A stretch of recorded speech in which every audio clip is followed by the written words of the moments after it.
এই ପୃଥିବୀରେ ମଣିଷ ହେଉଛି ଶ୍ରେଷ୍ଠ ଜୀବ। ମଣିଷ ଜନ୍ମ ହେଲା ପରେ ତାକୁ ବିଭିନ୍ନ ପରୀକ୍ଷା ଦେବାକୁ ପଡ଼ିଥାଏ। ପ୍ରତ୍ୟେକ କ୍ଷେତ୍ରରେ ମଣିଷ ପରୀକ୍ଷା ଦେଇଥାଏ। ସେ ପରୀକ୍ଷା ଦ୍ୱାରା ଆମର ମାନ ଜାଣି ହୁଏ। କୃଷକ ପରୀକ୍ଷା ଦିଏ, ଛାତ୍ର ପରୀକ୍ଷା ଦିଏ, ବିଭିନ୍ନ ପ୍ରକାର କାମଧନ୍ଦା କରୁଥିବା ଲୋକ ମଧ୍ୟ ଜୀବନରେ ପରୀକ୍ଷା ଦିଅନ୍ତି।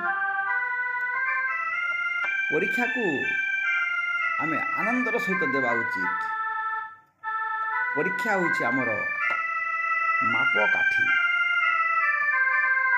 ଆମେ ଲୁଣକୁ ନ ଚାଖିଲେ ଜାଣିବା ନାହିଁ ଯେ ଲୁଣ କେମିତି ଲାଗେ। ଚିନିକୁ ଜାଣିବା ନାହିଁ ଚିନି କେମିତି ଲାଗେ।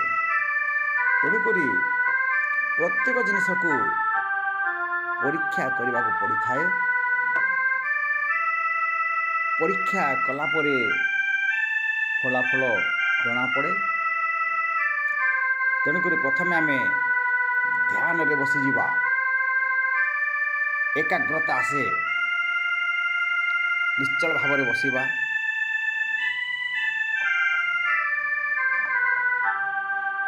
ଆମେ କେଉଁ ପାଠ ପଢ଼ିବୁ ସେଥିରେ ଧ୍ୟାନ ଦେବା।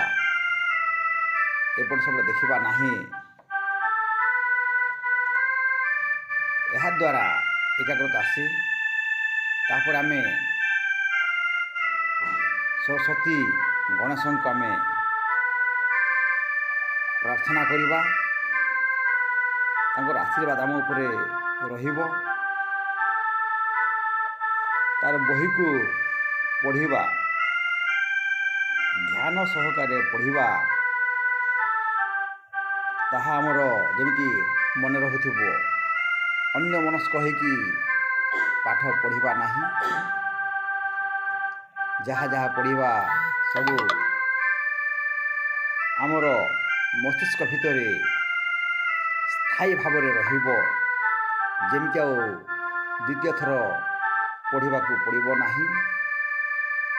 ଡାକ ହାକ କରି ପାଠ ପଢ଼ିବା। ଉଚ୍ଚାରଣ କରିକି ପଢ଼ିଲେ ତାହା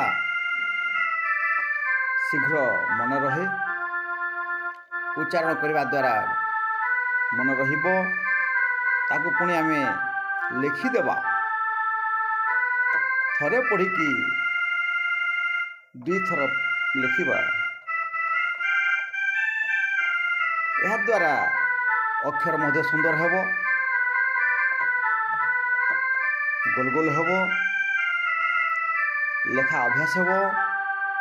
ଶୀଘ୍ର ଶୀଘ୍ର ଆମେ ଲେଖିପାରିବା। ଖାତା ସଫା ରହିବ। ଶୀଘ୍ର ଶୀଘ୍ର ମନେ ରହିଯିବ। ତେଣୁକରି ଲେଖାର ଅଭ୍ୟାସ କଲେ ଅକ୍ଷର ଗୋଲ ହେବା ସହିତ ଚିତ୍ରାଙ୍କନ ମଧ୍ୟ ସୁନ୍ଦର ହୁଏ। ଆମେ ପାଠ ପଢ଼ି ସାରିଲା ପରେ ଦେଶ ପାଇଁ ଆମେ କାମ କରିବା। ମାତୃଭୂମିର ସେବା କରିବା ପାଇଁ ଆମେ ସୈନିକ ମଧ୍ୟ ହେବା। ମାଟି ମାଆର ସେବା କରିବା। ରାଣୀ ଲକ୍ଷ୍ମୀବାଇ ମଧ୍ୟ ହେବା। ମାଟି ମାଆର ସେବା କରିବା।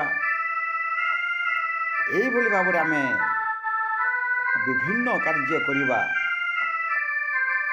ସେଥିପାଇଁ ଆମକୁ ପରୀକ୍ଷା ଦେବାକୁ ପଡ଼ିଥାଏ। ପ୍ରତ୍ୟେକ କାର୍ଯ୍ୟରେ ଆମେ ପରୀକ୍ଷା ଦେଉ। ସଫଳ ନିଶ୍ଚୟ ହେବା। ଚେଷ୍ଟା କଲେ ଆମେ ସଫଳ ହେବା ଏବଂ ମାତୃଭୂମିର ସେବା କରିବା। ଜନନୀ ଜନ୍ମଭୂମିଶ୍ଚ ସ୍ୱର୍ଗାଦପି ଗରୀୟସୀ। ତେଣୁକରି ମାଟି ମା' ମହା